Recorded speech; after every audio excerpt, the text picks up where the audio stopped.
Jake Morrison stared out the small window of the transport ship as it moved through space toward his new home for the next 6 months.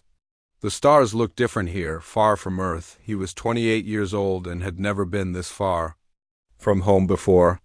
His hands shook a little as he held the datapad with his mission details. The Galactic Cultural Exchange Program had picked him from thousands of people who wanted to join. Jake was a communications officer in the Earth Defense Force. He was good at his job, but he had never expected to be chosen for something this important. The program leaders said they needed someone who could represent humanity well.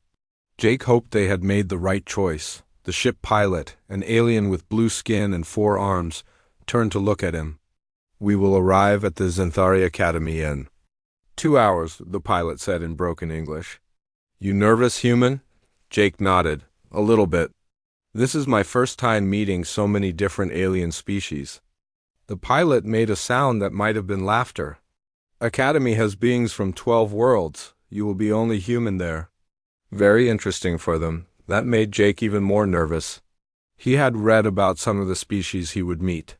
The Xanthari Academy was famous across the galaxy for teaching about different cultures and life forms. Students came from many star systems to study there. Jake would be living and learning with them for 6 months. The academy appeared on the view screen as they got closer. It was huge, built into the side of a mountain on the planet Kepler 442b. The buildings were made of some kind of crystal that glowed softly in the light of the planet's twin suns. Jake had never seen anything so beautiful. "Welcome to your new home," the pilot said as they landed in the docking bay. Jake gathered his bags and walked down the ship's ramp. The air felt different here. It was thick and humid, and it smelled like flowers mixed with metal. His breathing felt heavy, but he could manage it. The gravity was a little stronger than Earth's, making his steps feel heavier. A tall alien was waiting for him. She had gray skin and large black eyes that took up most of her face. When she spoke, her voice sounded like music. "Greetings, Jake Morrison of Earth. I am Administrator Kess of Xanthari Prime. Welcome to our academy." "Thank you," Jake said, trying not to stare. "I'm honored to be here." Administrator Kess led him through the academy halls. The walls were covered with pictures and artifacts from dozens of different worlds. Jake saw tools, art, and things he could not even guess the purpose of. Students walked past them, and Jake tried not to look too surprised at their appearance. He saw a being made of what looked like living crystal that rang like bells when it moved. Another student looked like a walking tree with flowers instead of hair. A group of small, furry creatures scurried past on 6 legs each, chattering in high voices. "Your living quarters are in Sector 7, Administrator Kess explained as they walked. "You will share common areas with students from many species. The Academy believes that living together teaches more than any classroom." They stopped at a door, marked with symbols Jake did not recognize. Administrator Kess touched a panel and the door opened. "This is your room. It has been modified for human needs. Earth normal atmosphere, appropriate temperature, and gravity as close to your homeworld as possible." Jake stepped inside. The room was small but comfortable. There was a bed, a desk, and a small food preparation area. Everything looked clean and new. Through the window, he could see the Academy's gardens where students from different worlds grew plants from their home planets. "Your first class begins tomorrow," Administrator Kess said. "Cultural Integration Class 7 Alpha, you will be studying with 23 other students from 12 different species. Your teacher is Dr. Velth Karensis, one of our best professors." After Administrator Kess left, Jake unpacked his bags. He had brought clothes, some personal items, and a small collection of Earth foods that had been approved by Academy officials. The foods were mostly dried or preserved items that would not spoil during the long trip. He had also brought a small camping stove and cooking supplies, though he was not sure if he would be allowed to use them that evening. Jake went to the common dining area to meet his fellow students. The room was large with tables of different sizes and shapes to accommodate various species. Some students sat in chairs, others on the floor, and a few hung from the ceiling. Jake got in line for food. The Academy provided something called Universal nutrition pods that were supposed to be safe for most species to eat. They looked like small gray cubes and tasted like nothing at all. Jake ate them, but they did not make him feel full or satisfied. At dinner, he tried to introduce himself to his classmates. The crystal being he had seen earlier made musical sounds that a translation device turned into words. I am called Harmonic Resonance of Joy. But you may use the shorter name Chime. I am from the Vorthek Collective. A plant-like student with green skin and leaves growing from her head spoke next. I am Growth Seeker Moss of the Silani Gardens. Your species is most unusual. You consume dead organic matter for sustenance? Jake realized this was going to be harder than he thought. Yes, humans eat many different things, plants, animals, and foods made from both. The students around him made sounds of surprise and what might have been disgust. A tall, thin alien with pale skin and no hair spoke in a very formal voice. I am Protocol Keeper 9th Branch of the Keth Efficiency Collective. Your feeding habits appear highly inefficient and potentially dangerous. How do you ensure proper nutrition with such random consumption patterns? We don't really think about it that much, Jake said honestly. We just eat what tastes good and what our families taught us to eat. This answer seemed to confuse them even more. Jake began to understand that his human habits were going to be very strange to his new classmates. Another student joined the conversation. She had large dark eyes and fur covering her arms and face. I am Zara of the Ilari Sensing Clans. Your scent is most interesting, human Jake. It carries traces of many different chemical compounds. Do all humans smell so complex? Jake was not sure how to answer that question. I guess so. I hadn't really thought about it. The evening continued with more questions about human biology, culture, and habits. Jake tried his best to answer, but he realized how little he knew about why humans did the things they did. Many things that seemed normal to him were completely foreign to his classmates. When he finally returned to his room, Jake felt overwhelmed. These beings were all so different from each other and from humans. They had evolved on different worlds with different conditions. Their societies had developed in ways that humans had never experienced. As he got ready for bed, Jake looked at his small supply of earth foods. Tomorrow he would attend his first class and try to learn about alien cultures. But he was beginning to think that the aliens were going to learn just as much about humans from him. He had no idea that his simple morning routine was about to cause the biggest cultural sensation in the Academy's history. All because of something as basic as making breakfast, the way his grandmother had taught him back on Earth. Jake fell asleep, wondering what the next day would bring, completely unaware that he was about to accidentally become the most talked about student in the galaxy. 3 weeks had passed since Jake arrived at the Zenthari Academy. He was slowly getting used to life among so many different alien species. The thick air no longer made him feel short of breath, and he had learned to sleep despite the strange sounds that came from his neighbors at night. Some species were active when others slept, creating a constant mix of noises through the dormitory walls. Jake had developed a morning routine that helped him feel more like himself. He woke up early, just like he used to do during his military training back on Earth. The academy was quiet in the early morning hours. Most of his classmates were still sleeping or resting in whatever way their species required. The common food preparation area was always empty when Jake arrived. It was a large room with different stations designed for various species' needs. There were energy absorption platforms for the crystalline beings, nutrient synthesizers for species that required perfectly balanced meals, and even special soil patches for the plant-like students who needed to root themselves while feeding. Jake had been eating the universal nutrition pods like everyone expected him to. They kept him alive, but they did not make him feel good. The gray cubes had no taste and left him feeling hungry even after eating several of them. He missed real food from Earth more than he had expected on this particular morning. Jake decided he could not eat another nutrition pod. He had been saving his Earth foods for special occasions, but he realized that feeling normal and comfortable was special enough. He went back to his room and gathered the supplies he had brought from home. The camping stove was small and simple. Jake had used it many times during training exercises on Earth. The Academy officials had approved it as a personal cultural artifact when he packed it. They probably thought it was some kind of religious item. Jake smiled at that thought as he set it up in the food preparation area. He had brought freeze-dried eggs, pancake mix, and coffee. The eggs came in a sealed package that would turn into real eggs when he added water. The pancake mix just needed water and heat. The coffee was instant, but it was still coffee. Jake felt excited as he prepared to make his first real breakfast. In 3 weeks, Jake started by heating water in a small pot on his camping stove. The stove made a soft hissing sound as the flame caught. He had forgotten how comforting that sound was. While the water heated, he mixed the pancake batter in a bowl he had brought from his room. The sound of the stove and the smell of heating metal must have carried through the dormitory. Jake heard footsteps in the hallway, but he was focused on his cooking. He added water to the freeze-dried eggs and watched them transform back into something that looked like real eggs.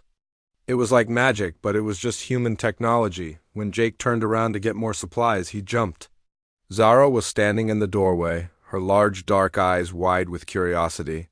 Her furry face was tilted to one side like a confused animal. She was sniffing the air with her enhanced sense of smell. "Good morning, Zara," Jake said, trying to act normal.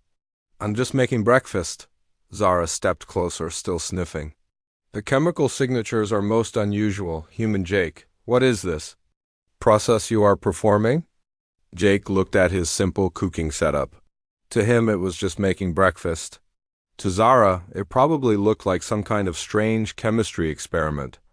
"I'm cooking food. Making pancakes and eggs." "Cooking?" Zara repeated the word like she had never heard it before. "You are applying heat to transform the molecular structure of organic matter?" "Well, yes, I guess so," Jake said. He had never thought about cooking that way before. "Would you like to watch?"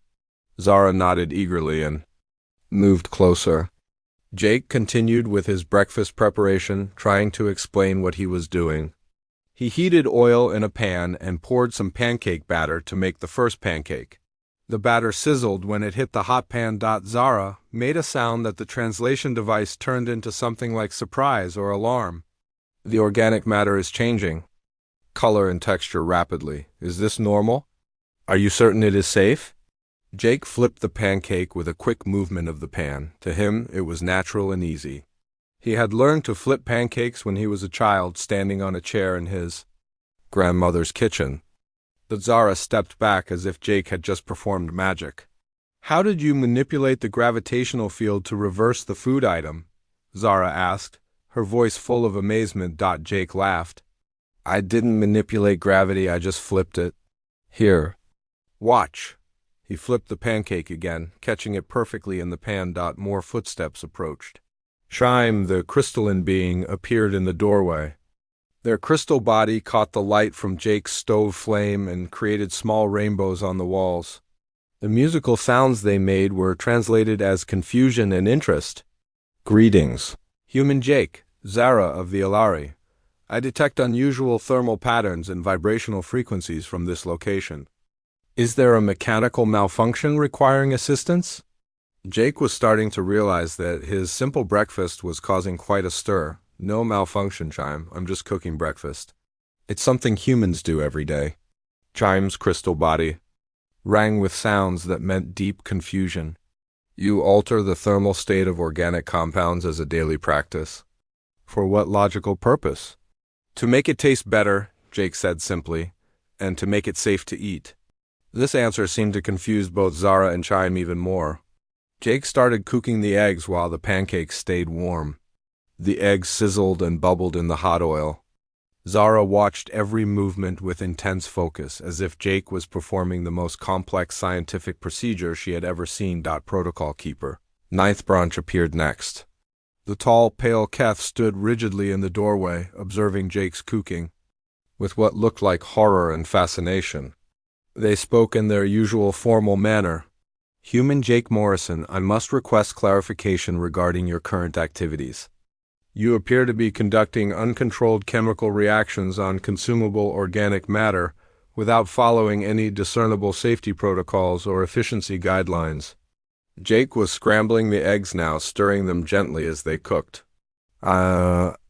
Just making breakfast the way my grandmother taught me. There's no real protocol. You just cook until it looks and smells right. The idea that Jake was doing something important without following exact steps seemed to disturb Protocol Keeper Ninth Branch greatly. The Keth's entire civilization was built on efficiency and precise procedures. Everything they did followed carefully planned steps that had been perfected over thousands of years. You proceed without measurement standards or temporal parameters? Ninth Branch asked.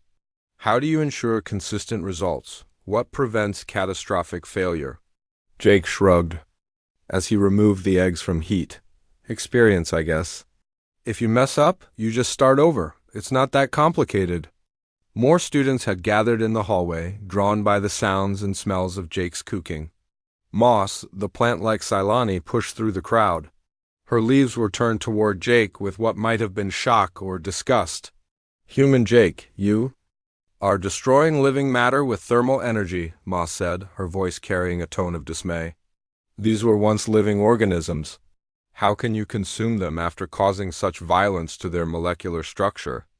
Jake had never thought of cooking as violent before. He looked at his breakfast, which seemed perfectly normal to him. Fluffy pancakes, scrambled eggs, and hot coffee that was almost ready. It was the same breakfast he had eaten thousands of times on Earth. On Earth, this is normal food, Jake explained.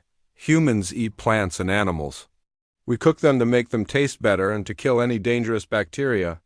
The crowd of students made various sounds of amazement, confusion, and what might have been horror.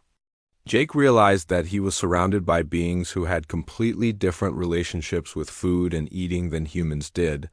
Jake finished making his coffee and sat down at a nearby table with his breakfast. The alien students formed a circle around him, watching his every move. He felt like an animal in a zoo, but he tried to act normal. He cut a piece of pancake with his fork and took a bite. The taste is pleasant? Zara asked, leaning forward with intense curiosity. Very pleasant, Jake said, smiling. Would anyone like to try some? The suggestion that they might consume Jake's cooked food caused a wave of excited chatter among the students. Some seemed interested, others appeared horrified, and a few looked like they were trying to solve a complex puzzle. Jake had no idea that his simple breakfast was about to become the most studied meal in the Academy's history. Jake took another bite of his pancakes while 23 pairs of alien eyes watched his every movement. He tried to act natural, but it was hard to eat normally when every chew seemed to fascinate his audience. Some students were taking notes on data pads. Others were quietly discussing what they observed in their own languages. Zara was the first to speak. She leaned forward, her large dark eyes fixed on Jake's plate. Human Jake, I must understand this process better. You mentioned these round, flat items came from a powder mixed with liquid. How is this transformation possible? Jake swallowed his food and tried to think of a simple explanation. The powder has flour, which comes from ground wheat plants. When you add water and heat, the proteins and starches change and become solid. You consume processed plant matter that has been mechanically destroyed and chemically altered? Moss asked, her leaves rustling with what seemed like distress. This is most disturbing to my people. We form partnerships with plants, not destroy them. Jake had never thought about flour as destroyed plants before. On Earth, humans have been growing wheat for thousands of years. We plant it, take care of it, and harvest it when it's ready. The plants complete their life cycle. Protocol Keeper Ninth Branch stepped closer to examine Jake's breakfast setup. I require detailed documentation of your procedure. What were the exact measurements of liquid to powder ratio? What was the precise temperature applied? How do you ensure consistent results without standardized protocols? Jake laughed, which seemed to surprise everyone. I don't measure exactly. I just add water until the batter looks right. The heat is medium-high, I guess. You just learn from practice. The concept of just learning from practice, without exact measurements, seemed to cause Ninth Branch physical discomfort. The tall alien's skin turned a slightly darker shade of gray. But how do you achieve efficiency without optimization? How do you prevent waste or failure? Sometimes you do fail, Jake admitted. Sometimes pancakes burn or come out wrong. You just try again? Chime's crystal body produced a series of tones that translated as deep confusion mixed with curiosity. You accept failure as part of the process? This is not logical. Why not perfect the procedure to eliminate all possibility of error? Jake took a sip of his coffee while thinking about how to explain human attitudes toward cooking. Because cooking isn't just about getting food. It's about creativity, tradition, and making something that tastes good. If everything was perfect and exactly the same every time, it would be boring.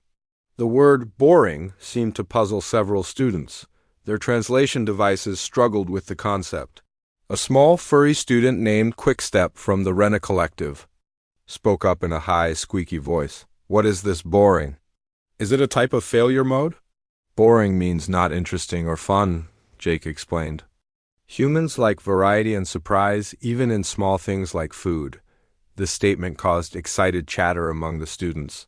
Several species in the room had spent centuries or millennia eliminating unpredictability from their lives. The idea that someone would intentionally seek variety was revolutionary. A new voice joined the conversation. Dr. Velth Karensis, their cultural integration professor, had arrived to see what was causing the commotion. She was a tall alien with silver skin and multiple arms, each ending in delicate, finger-like appendages. Her species was known throughout the galaxy for their academic achievements. What is happening here? Dr. Karensis asked, looking at the crowd surrounding Jake. Class does not begin for another 2 hours. Professor, Zara said excitedly, human Jake is demonstrating thermal transformation of organic compounds for nutritional consumption. The process appears to be both complex and completely unregulated. Dr. Karensis looked at Jake's breakfast with professional interest. She had studied dozens of species and their eating habits, but she had never observed human food preparation in person. Human Jake, would you mind explaining your morning routine for educational purposes? Jake felt embarrassed by all the attention, but he agreed. He described how he woke early, gathered his ingredients, and cooked breakfast. He explained about pancake mix, eggs, and coffee. The more he talked, the more questions came from his audience. The liquid you consume, pointed to Jake's coffee cup, it contains psychoactive compounds? Asked a student Jake had not met before.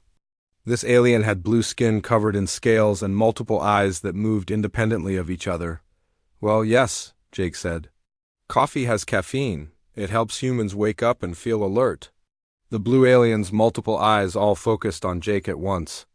You willingly consume psychoactive substances as part of your daily routine. Is this not dangerous to your nervous system? Jake had never thought of his morning coffee as taking drugs, but he supposed that was technically accurate. Caffeine isn't dangerous in small amounts. Humans have been drinking coffee for hundreds of years. Most of us drink it every day. Dr. Karensis made notes on her datapad. Fascinating. Your species has adapted to regular consumption of mild stimulants. This suggests remarkable biochemical flexibility. Ninth, a branch was still focused on the cooking process. Human Jake, you mentioned that you learned this procedure from your grandmother. Was she a trained nutritional specialist or chemical engineer? No, Jake said, smiling at the memory of his grandmother's kitchen. She was just a normal person. She learned from her mother, who learned from her mother. Most humans learn to cook from their families. Intergenerational knowledge transfer through informal observation rather than standardized education. Dr. Karensis asked, making more notes. This is highly unusual. Most species formalize all essential survival skills. Zara was still focused on the eggs. Human Jake, these eggs you consume. You mentioned they come from animals. Are these animals harmed in this process? Jake tried to explain chicken farming and how chickens naturally lay eggs. He described how humans had domesticated chickens thousands of years ago, and how the chickens were cared for in exchange for eggs. The concept of domestication fascinated some students and horrified others. You have formed partnerships with non-sapient species for mutual benefit? Asked a student with tentacles instead of arms. They provide nutrition and you provide protection. And care? Exactly, Jake said. Humans have domesticated many animals. Cows, pigs, chickens, sheep. We take care of them and they provide food. Moss's leaves were trembling now. You maintain other living beings as property for consumption purposes? This is most disturbing. Jake realized he was getting into complicated territory about human relationships with animals and food production. These were topics that even humans debated among themselves. He tried to explain that different humans had different views about eating animals, and that some humans only ate plants. Quickstep bounced excitedly on their 6 legs. So humans within the same species follow different nutritional protocols? There is no universal human eating standard? That's right, Jake said. Some humans eat meat, some don't. Some humans like spicy food, others prefer mild food. Some humans eat 3 meals a day, others eat more or less. It varies by culture, personal choice, and individual needs. This revelation caused the most excitement yet among the students. Several species in the room lived in highly organized societies where individual choice was limited or non-existent. The idea that humans could make personal decisions about something as basic as food was amazing to them. Dr. Karensis looked at the time display on her datapad. This impromptu cultural exchange has been most educational, but we should allow human Jake to finish his meal. However, I believe this warrants further study. She turned to Jake with a formal expression. Human Jake, would you be willing to demonstrate your food preparation process as part of our cultural integration curriculum? This appears to be an excellent example of how practical activities can reveal deep cultural insights. Jake nodded, though he was still amazed that making pancakes had caused such a reaction. Sure, Professor, I'm happy to help. As the students began to disperse to prepare for their regular classes, Jake finished his breakfast. He could hear them discussing what they had observed in excited voices. His simple morning routine had become the most interesting thing that had happened at the academy in months. Jake cleaned up his cooking supplies and headed back to his room to get ready for classes. He had no idea that word of his breakfast demonstration was already spreading throughout the academy and that he was about to become the most famous student on campus. Word about Jake's breakfast spread through the academy faster than he could have imagined. By the time he arrived at his first class that morning, students from other sections were already talking about the human who cooked his food with fire and ate the offspring of domesticated animals. Jake felt embarrassed by all the attention, but also curious about why something so normal to him was so fascinating to everyone else. Dr. Karensis began the cultural integration class with an unusual announcement.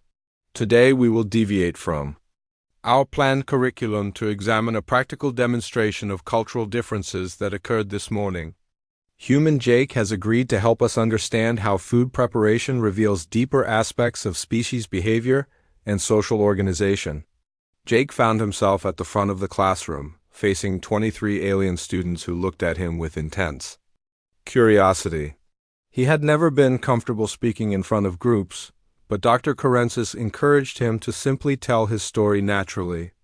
I was just making breakfast, Jake began. The same breakfast I've eaten thousands of times on Earth. I had no idea it would be so interesting to all of you. Zara raised one of her furry hands. Human Jake, after observing your food preparation process, I have consulted with my peoples, nutritional experts. They are puzzled by your species' ability to consume such a wide variety of substances safely. How does human biology allow for this? Jake thought about the question. He had never really considered how unusual human eating habits might be compared to other species. Humans are omnivores. That means we can eat both plants and animals. Our ancestors evolved to eat whatever was available for survival. Dr. Karensis stepped forward to add context. Class, this is a crucial point.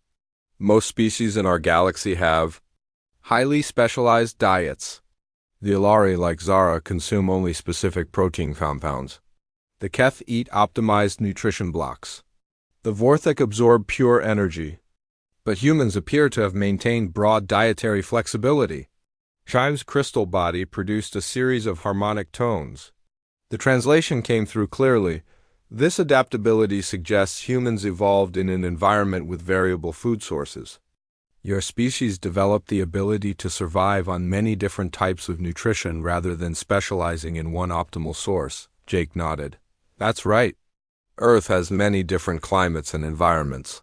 Humans spread all over the planet and learned to eat local foods wherever they went. In cold places, they ate more meat and fat. In warm places, they ate more fruits and vegetables. We adapted to whatever was available. Protocol Keeper Ninth Branch stood up with rigid posture. This explains the lack of standardization in your food preparation procedures. If humans needed to adapt to many different food sources, strict protocols would be counterproductive.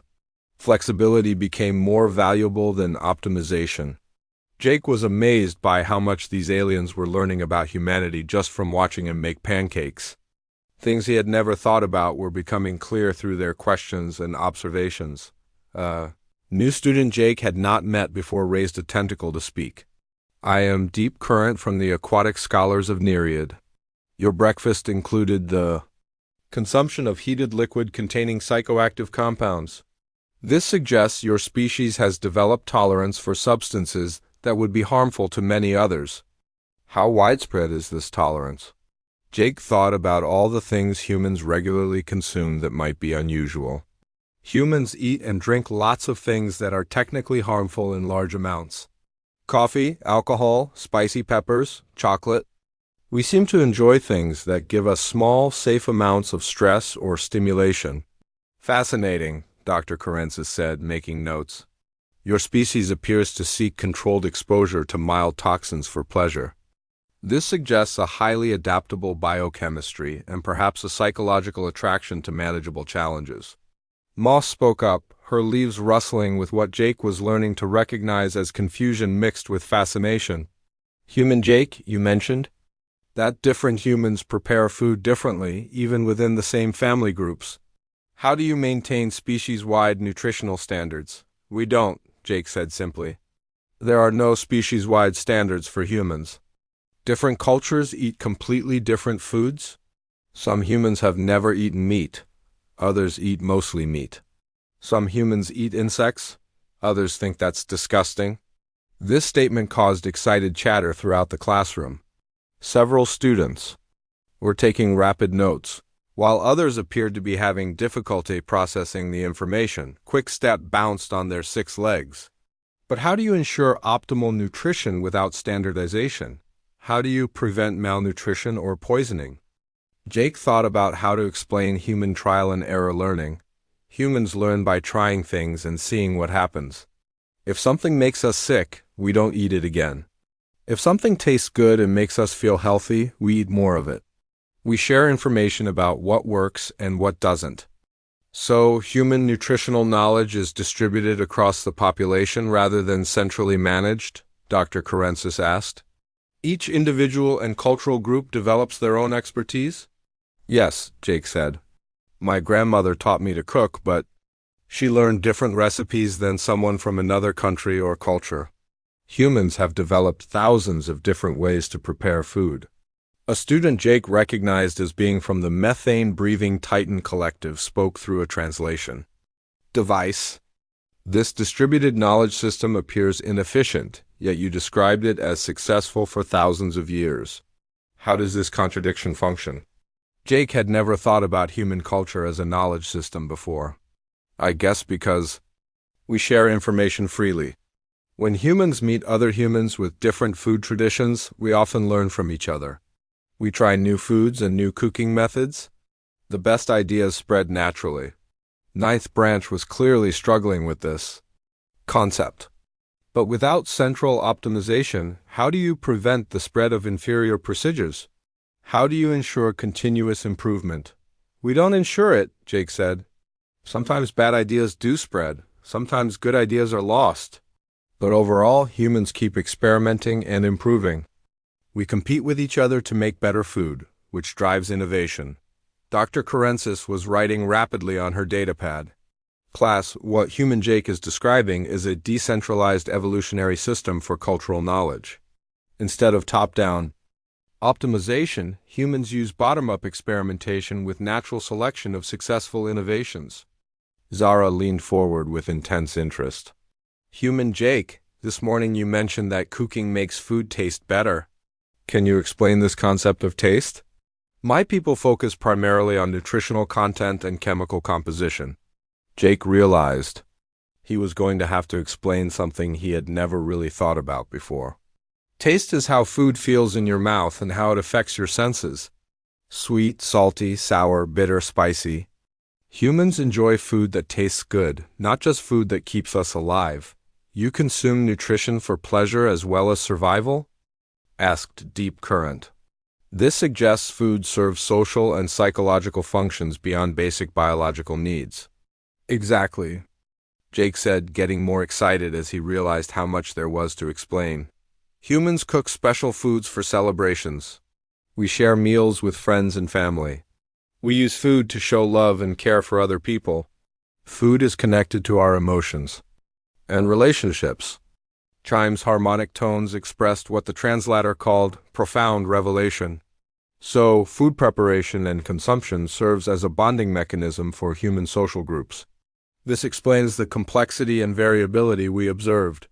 The process itself has value beyond the nutritional outcome. Dr. Karensis looked around the classroom at her students, who were all frantically taking notes or discussing what they had learned. Class, in one morning we have discovered that human food culture demonstrates adaptability, decentralized innovation, pleasure-seeking behavior, social bonding, and tolerance for beneficial stress. This is more insight into human psychology and sociology than we typically gain in weeks of formal study. Jake felt overwhelmed by the analysis of his simple breakfast routine. He had just been making food the way he always did, but to these alien students it revealed fundamental aspects of human nature that he had never considered. A chime sounded, indicating the end of class time. But none of the students moved to leave. They continued asking questions and discussing what they had learned. Dr. Karensis finally had to dismiss them formally, promising that they would continue this discussion in future classes. As Jake gathered his things, he overheard students making plans to observe his breakfast routine again the next morning. He realized that his simple attempt to eat familiar food had accidentally become the most popular educational program at the academy. The next morning, Jake woke up to find a small crowd already waiting outside the food preparation area. Word about his breakfast had spread beyond his class to students throughout the academy. As he walked down the hallway carrying his cooking supplies, aliens he had never met before nodded respectfully or made sounds that seemed friendly in their own languages. Jake felt strange about having an audience for something as personal as breakfast, but he was beginning to understand how important this had become for his fellow students. He set up his camping stove while nearly 30 aliens found places to sit or stand around the room. Some had brought data recording devices. Others carried what looked like scientific instruments. "Good morning, everyone," Jake said, feeling awkward about addressing such a large group. "I'm just going to make breakfast like I always do. Feel free to ask questions." As Jake began heating water and mixing pancake batter, the questions started immediately. But they were different questions than before. His classmates had clearly been thinking deeply about what they had learned the previous day. Zara spoke first. "Human Jake, yesterday you mentioned that humans share food knowledge freely between cultures. Has this influenced your own cooking?" Jake thought about his grandmother's recipes while he stirred the batter. "Yes, actually. My grandmother learned to make pancakes from her German grandmother, but she also learned to make tacos from her Mexican neighbor. My family eats foods from many different human cultures."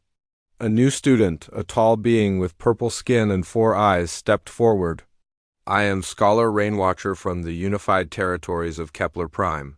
This cultural mixing you describe intrigues me. On my world, each region maintains distinct traditions without mixing. How do humans manage this without losing their original cultures?" Jake poured the first pancake into the heated pan.